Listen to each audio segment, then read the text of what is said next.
Halo, selamat datang di channel Smash It, channel yang membahas segala tentang badminton.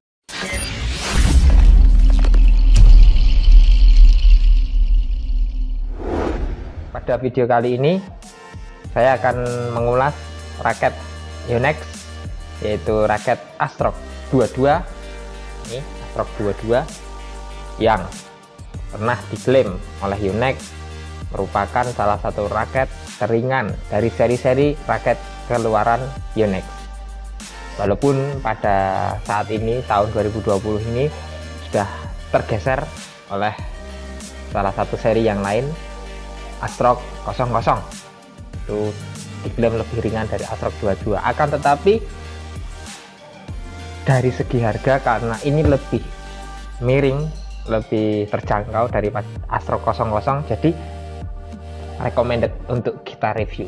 Jadi ikuti seperti apa spesifikasi dan teknologi dari Astrock 22 ini. Mari kita lihat sama-sama. Ini dia Astrock 22.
Oke, pertama-tama dari beratnya Astrock 22 ini beratnya waktu masih kosong, masih baru 68 gram 7U. Nah, tapi kita akan coba timbang setelah terpasang senar dan terpasang grip. Jadi berapa kira-kira peningkatan berat yang dimiliki, sehingga jauh tidak perbandingannya dengan berat awal. Oke, kita lihat. Ya, ini saya sudah memegang timbangan digital. Ini bukan HP ya, tapi timbangan.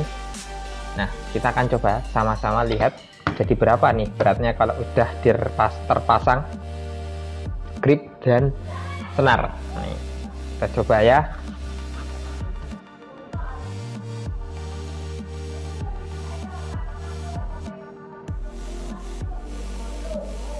Tidak mau berdiri, coy.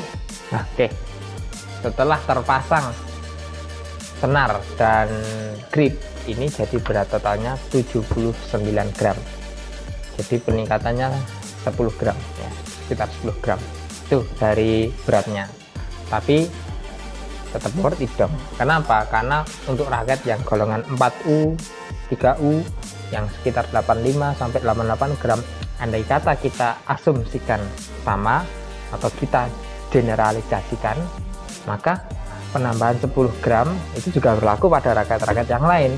Berarti raket golongan 3U 4U yang kisaran 85 sampai 88 gram bisa 98 gram, bisa 95 gram.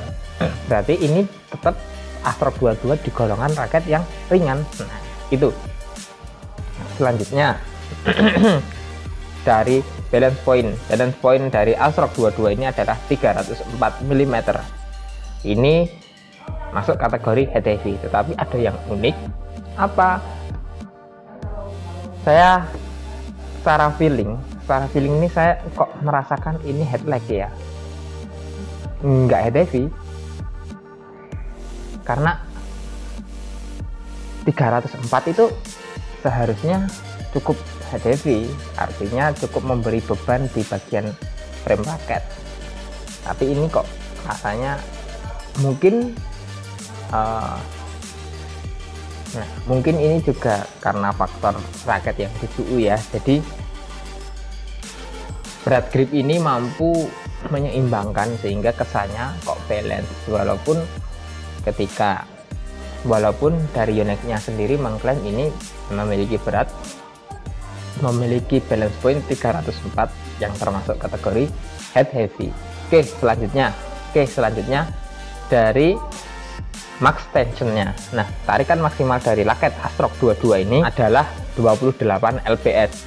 Kita tahu bahwa raket-raket ringan identik dengan tidak bisa ditarik kencang, 1-2 aja, tetapi nggak recommended. Artinya jelas karena dia ringan, tentu bahannya akan berbeda dengan raket-raket golongan 3U dan 4U. Nah, kepadatan material dari raket di konstruksi frame dan shaftnya ini akan berpengaruh terhadap kekuatan dari framenya sendiri ketika ditarik dengan tension tertentu. Nah, karena ini raket ringan, ya maksimal wajar ketika Yonex Astrock 22 ini direkomendasikan ke maksimalnya 28 lbs. Bukan tidak bisa ditarik di atas 28 lbs, tetapi jaminan atau garansi bahwa raket Yonex Astrock 22 ini bisa bertahan di atas 28 lbs itu tidak ada. Bahasa Jawanya tuh bejo-bejoan, untung-untungan. Nah, jadi kalau pas untung ketemu si penyenar yang bagus, yang sudah paham, yang tahu teknik yang betul, ya mungkin aman, tetapi juga tidak ada jaminan untuk seterusnya ditarik dengan di atas 28 lbs. Nggak ada jaminan bisa bertahan, nggak ada jaminan bisa fan-fan aja. Ini termasuk apa ya, ini termasuk resiko, pengambilan resiko ketika Astrock 22 ditarik di atas 28 lbs. Nah, oke, selanjutnya dari panjang Astrock 22 ini 675 mm standar ya, standar raket-raket pada umumnya kurang lebih segitu. Nah, terus dari framenya nih ya udah isometrik, ini jelas nampak isometriknya. Selanjutnya setelah dari spesifikasinya, kita beranjak ke teknologi yang ada di raketnya. Pertama-tama dari bahannya jelas raket Astrock 22 ini sudah mengusung HM Graphite, sudah oke. Dengan dukungan berikutnya ada jembatan teknologi Nanomesh Neo. Nah, ini akan memperkuat dari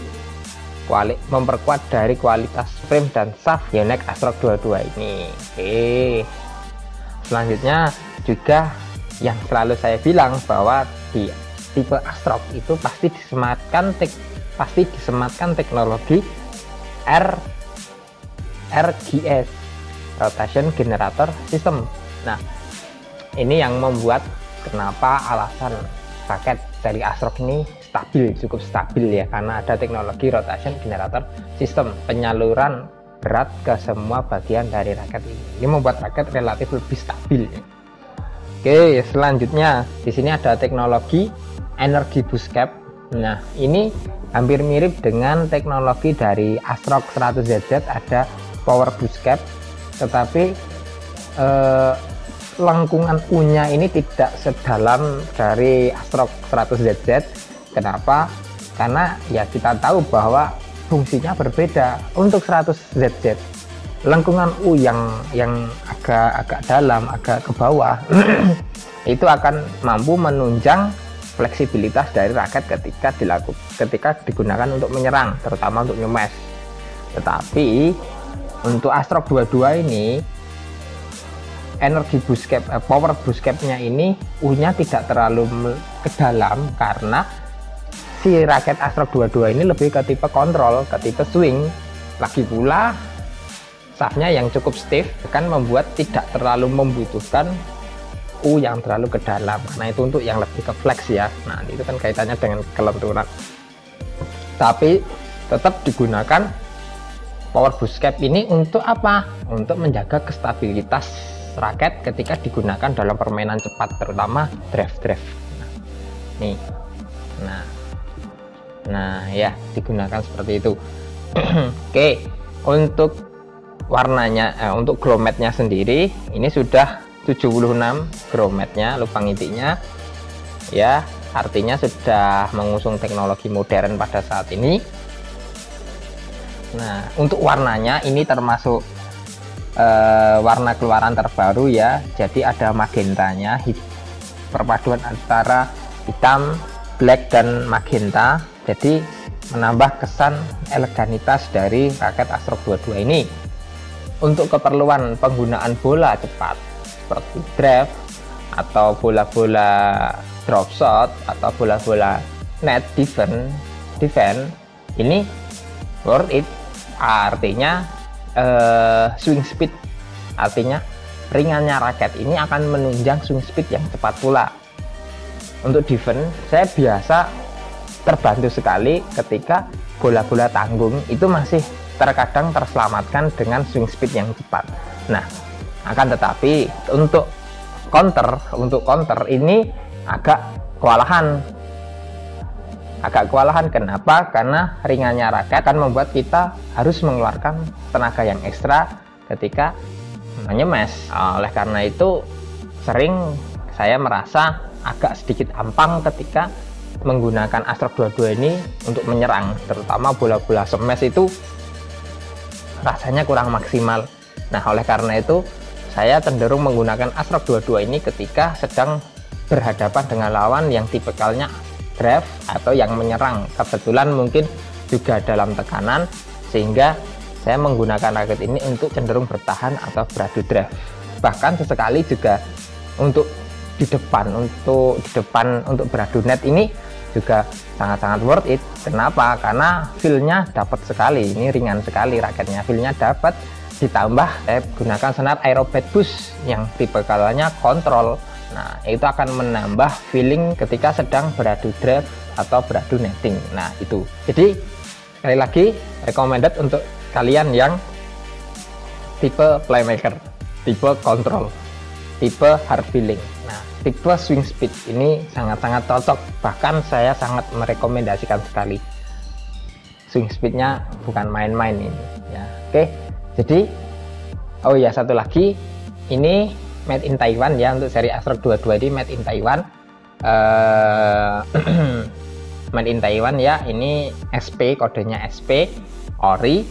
Oke, jadi silahkan untuk teman-teman yang berminat bisa dibeli Astrox 22 di toko olahraga terdekat, karena ini kebetulan sudah ditawar sama teman saya, sudah mau dibeli karena kebetulan dia mencari raket ringan untuk tipe controlling. Jadi ya, ini dia menawar raket saya ini, ya udah dilepas, nah ganti raket yang lain biar bisa direview. Oke, itu saja review untuk Astrox 22 ini. Terima kasih. Assalamualaikum warahmatullahi wabarakatuh. Dadah.